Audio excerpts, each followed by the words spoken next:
Hello YouTube, I'm Andrew Does Hair. You can find my work on Instagram at Andrew Does Hair. Today, I want to demonstrate the benefits of using a professional camera lens, and I'm going to do so by putting it on a very cheap camera body. And at the same time, I want to demonstrate the benefits of using a professional camera body, and I'm going to do so by putting a very cheap lens on it. Now keep in mind, I shoot haircut portraits for Instagram. Sometimes I do a little bit of YouTube content.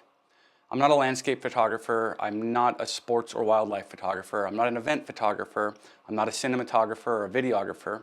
And so if anybody from any of those backgrounds is watching this, they might take some of what I'm going to refer to as benefits or upgrades or an important thing that you're going to want. You might watch this and go, well, that's actually not that important if you shoot deer out in the forest. I'm talking about shooting haircuts and maybe doing a little bit of YouTube.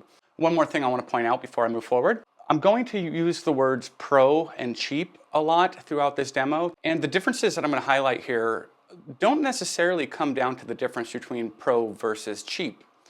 When it comes to the body, it's a little bit more like old versus new, because a lot of entry-level new bodies have some of the bells and whistles and whiz-bang features that the pro body I'm using in this demonstration has. And at the same time, you can spend $2,000 on the wrong lens and $300 on the right lens and see some of the benefits and drawbacks of what I'm going to point out in this video.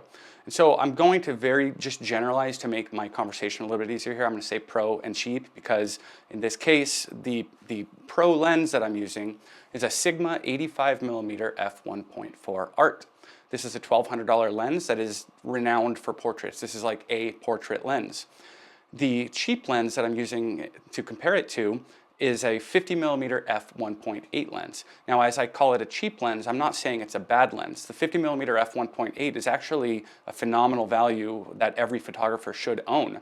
However, it is the cheapest native lens that I can get for the camera that I used it on, and so therefore I'm using it as the cheap alternative. But it's also worth noting that it is a very general use lens. 50mm is not tight, not wide. It's just a little bit good at a little bit of everything kind of lens. It is not a portrait lens. And so a lot of the differences we're going to point out here is the difference between a portrait lens, whether it's expensive or cheap, versus any lens that's not specifically good for portraits. Moving forward, the bodies that I'm using in this, one of them is a Canon T1i. This came out 12 years ago, so this is a very old camera. I bought it for $100 on eBay to do these sorts of comparisons. This T1i has 15 megapixels. It has an APS-C sensor, which means little sensor. It's a DSLR, so you look through an optical viewfinder like a dinosaur. There's no, you don't get that like RoboCop view of the world that you get while you're looking through a mirrorless camera. So it's a very stripped down basic camera. Now the camera that I'm comparing it to, the one that I'm recording on right now, is a Canon R6. This is a brand new $2,500 camera. It is very fast, it is very flexible. It's a mirrorless full frame camera. This is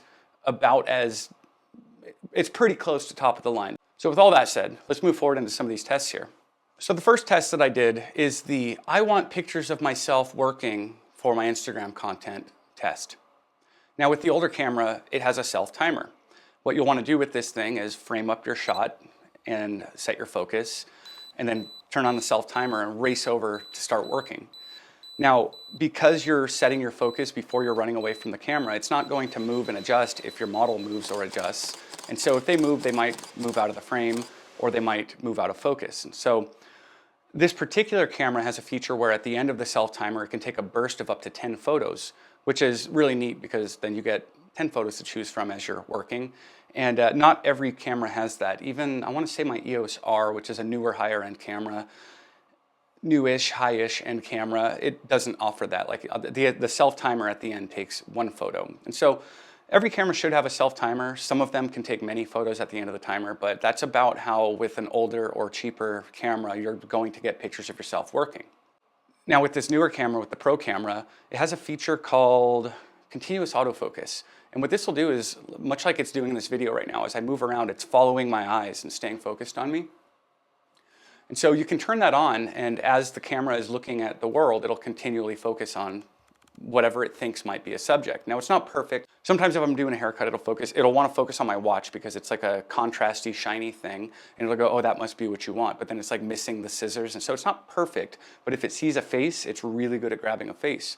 Now, another feature that I'm able to turn on with this newer, more professional camera is what's called an intervalometer. So this means you can preset it to take a photo at set intervals. And in this case, I set it to take a picture every second. And it'll just continue taking pictures every second while continually focusing, as I just explained. So in this case, you can set this camera up, kind of point it generally at your subject, and it'll just fire away. And it'll keep moving focus if you move your subject. And then on top of that, the camera has a flippy screen. So if you want to move the camera real quick, or check to make sure you're still in the frame, or check to make sure you're focused on the right thing, you pull that little flippy screen out, and it'll continue to take photos. So way, way easier to get content in this way.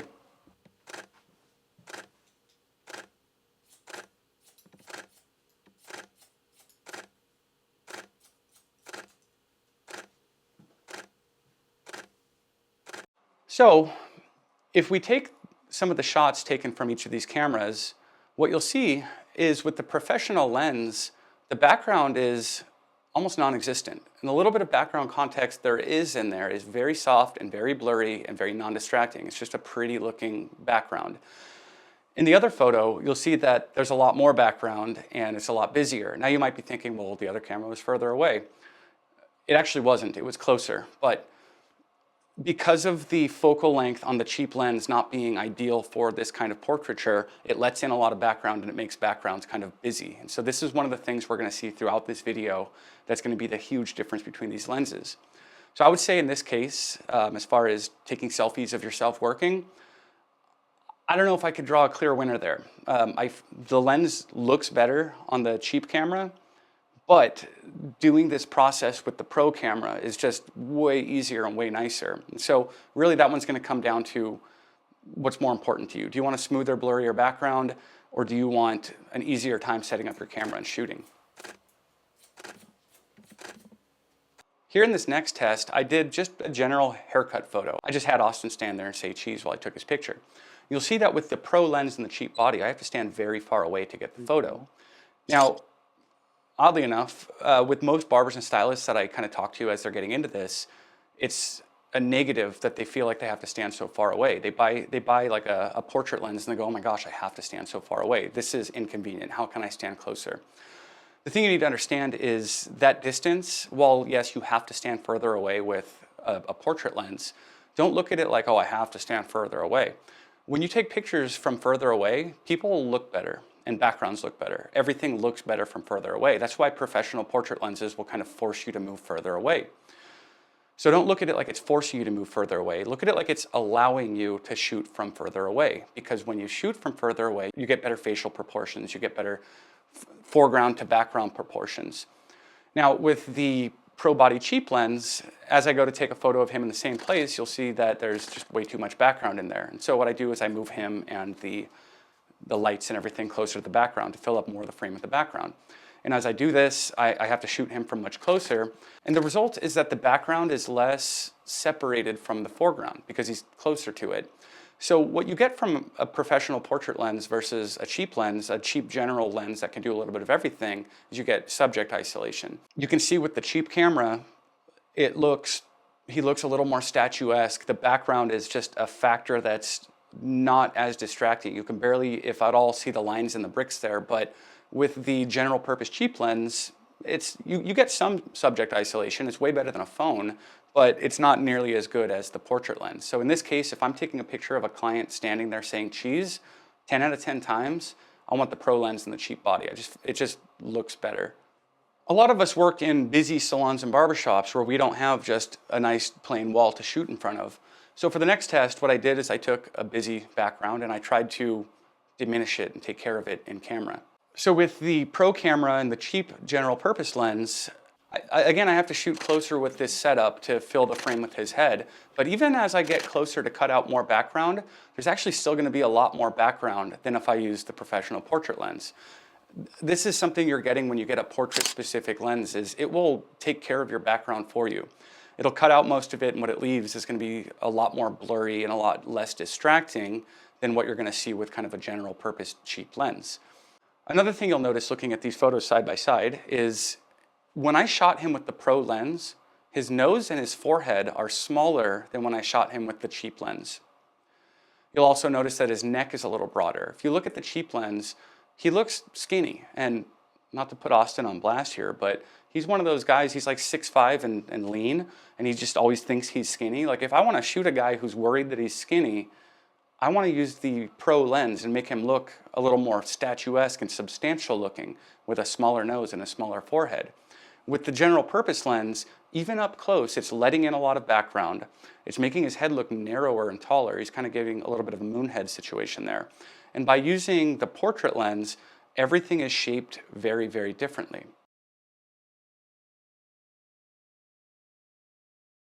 So in this case, if I have a busy background and if I want to fix facial proportions, I definitely want to go with the pro lens over the pro body every single time.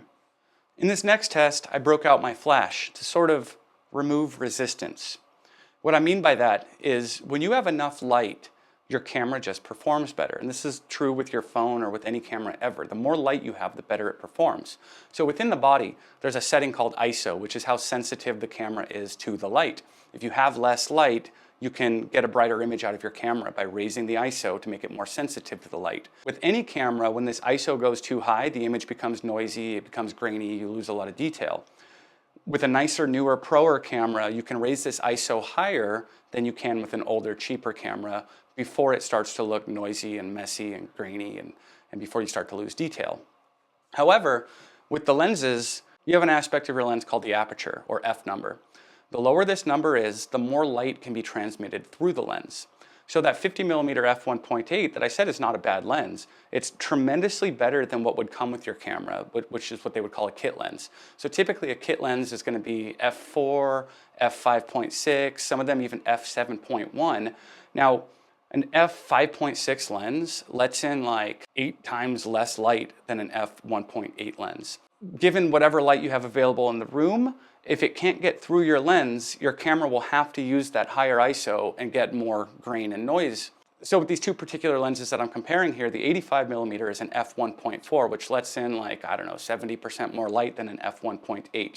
And on top of the potential light transmission that each lens has, it's a known thing that with any camera lens, if you stop it down, is what they would say, which is raise the f number from the lowest it can go, it becomes sharper and it performs better. You start to see more contrast, you start to see better colors, you start to see less vignetting, that's the dark edges around the outside of the frame.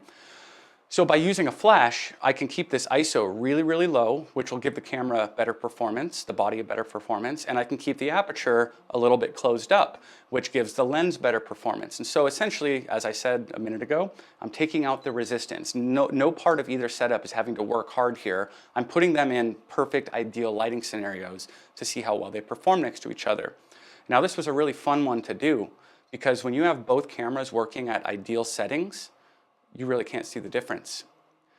Even if I zoom in and I get real close here, they're so close, I'm not even gonna label which camera is which on these eyes here.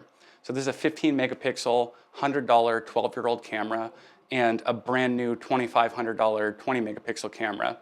This is a $200 lens and a $1,200 lens. And in ideal lighting scenarios, it doesn't matter. None of it matters. So I love that. I'm gonna call this a draw. Actually, let me take that back. I'm not calling it a draw. Because even with ideal camera settings and perfect lighting, like enough light to just make the camera scream, there is still something that exists different between these photos. I still have better compression and less distortion with the Pro Portrait lens. So the overall aesthetic of the photo is a lot better with the Pro Portrait lens, even though when I'm zooming in on the eyeballs, you can't see the difference between the bodies and you can't see the difference between the lens. So I'm gonna have to give this one to the Portrait lens again. So this next test is basically the opposite of the last test. Instead of giving the camera plenty of light to just do its best, I gave it really difficult light. I dimmed the lights down quite a bit and I tried to see how well each of these does in low light. Now I already explained about the ISO and the aperture and all that, and so I was curious if 70% more light in the Pro lens would negate the disadvantage that the older, crappier camera has as far as ISO performance goes. But I have to say, with the older camera, it did not do well. There's not a lot of contrast in the image. There's not a lot of dynamic range. That's the ability to see both the very bright and very dark areas at the same time. It kind of like squashed it up in the middle to reduce some contrast there. But with the Pro camera, it did really, really well in low light. So this wasn't surprising to me. I knew for sure that this Pro camera was going to completely obliterate the older, cheaper camera as far as low light goes. So this ISO performance is something that I would say, like, up until just a couple years ago, it set a lot of cameras apart. Like, if you got a Pro camera, it could shoot in dark scenarios, and if you got a crappy camera, it was going to look like the crappy camera does here. It used to be the crappiest part of a crappy camera. But I also have to say today, companies like Sony and Canon, like, even their entry-level cameras do surprisingly really, really well in low light. So this case that you're looking at here of this 12-year-old $100 camera, it was so bad back then that, I mean, it was like, it was bad back then. A newer camera, even on the cheaper end, isn't going to perform this bad. So I'm giving this one to the Pro body. One of the great benefits of newer and more professional cameras is video features. Now, don't get sidetracked looking at 4K and frame rates. For what we're shooting, none of that matters. You can't see 4K on Instagram. You can't, it's just like, it's such a marketing thing. Like, some people need 4K, but if you're a haircutter on Instagram, you literally don't need 4K. But what does make a nicer, newer camera great for video is a flippy screen that you can touch to focus, and a mic jack makes it way more flexible. So if you want to do any video at all, look for a camera that you want 24, 30, and 60 frames per second, and you just need 1080, you don't need 4K. And make sure you have a flippy touchscreen and a mic jack. If you have all those things, your videos will be great. So here I'm going to show you an example of video taken with the Pro camera and cheap lens, and then afterward I'll splice over to a video of the cheap camera with the Pro lens.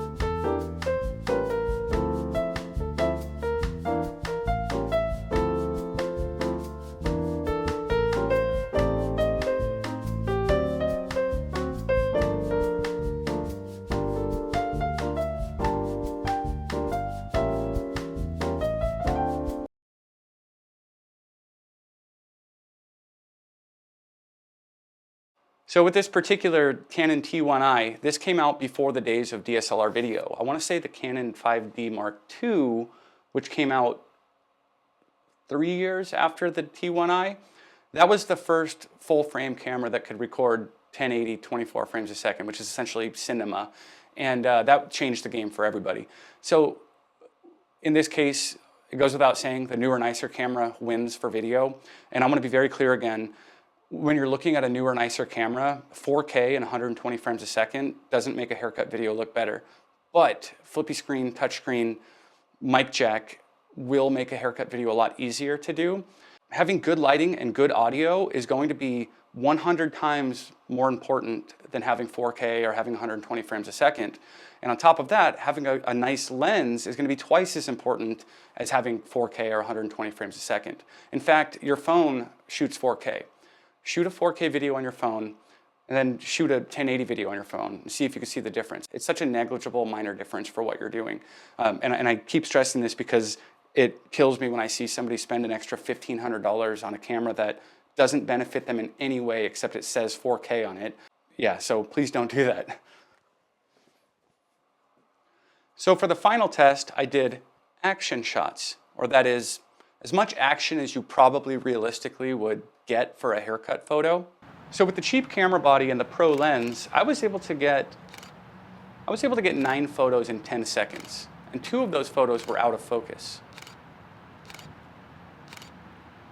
But with the professional body and the cheap lens, I was able to get 91 photos in 8 seconds, and none of them were out of focus. So this is, I mean, mind-blowing difference. I mean, 10 times more photos, and the keeper rate is, you know, of things being in focus is 20–30% better. So there's also a huge difference in the way that you would get a shot like this. When you're using an older camera, a DSLR, you'll have focus points in your viewfinder, and so you would select one of those as your primary focus point, and then as your model walked forward, you would keep that focus point right on them, right on their eye, basically. And you'll find that they're going to be framed up in the same place in every shot. But with the mirrorless camera, One of the cool things about it, you look through your viewfinder there, and that dot is going to move around, it's going to find the eye, it's going to follow the eye, and you can move them to anywhere in the frame that you want, and it's going to continually track them and focus on them. So in this case, 10 times out of 10, the pro body beats the cheap body, but the bias in me has to point out, how often are you going to need 91 photos in 8 seconds of a haircut? It's a really neat whiz-bang cool feature to have, but do you need a $2,500 camera in the salon or barbershop so you can do that? And I'm not trying to hate, I don't actually need it either. The only reason I bought this camera, the R6 with the ability to shoot so fast, is because I have a 2-year-old who now runs around all quickly. And I was like missing a lot of shots of a person running around. And so, as I said at the beginning of this video, speaking of haircut purposes, there are some things that are benefits and there are some things that just don't matter. But as soon as you go, well, I want to shoot my kid's soccer game, okay, yeah, buy the more expensive camera. Obviously, that difference in action is huge. So if you have the budget for a pro lens and a pro body, go for it. If you only have the budget for a cheap lens and a cheap body, go for it and upgrade later. But make sure you're getting the right lens. If you're shooting portraits, look for a portrait lens. You want to shop lens first, whether you're going cheap or pro. You got to find the lens that's going to treat the world the way you want the world to be treated. And then, as you can tell, with a nicer camera body, you get speed, you get flexibility, you get durability, you get weather sealing, you get a flippy screen, you get convenience, you get just everything's faster and easier with a nicer body. But in all of the scenarios that we put together here that are realistic for the salon, there was no benefit to the pro body. The only time we saw benefits to the pro body is when I turned the lights really far down, which you're not going to do in the salon, or when I had the model walking, which you're probably rarely going to do in the salon, unless you want to make that like your style and your thing. However, when you buy a proper lens, a portrait lens for taking portraits versus a standard lens, the differences are vast. You're going to have better facial proportions. You're going to have less distracting backgrounds. And the difference between a cheap lens and an expensive lens or a pro lens is typically a pro lens is going to have a lower f number or aperture. It's going to let in more light. It's going to transmit more light through the lens to the camera. This is also going to cause a more shallow depth of field, which means blurrier background.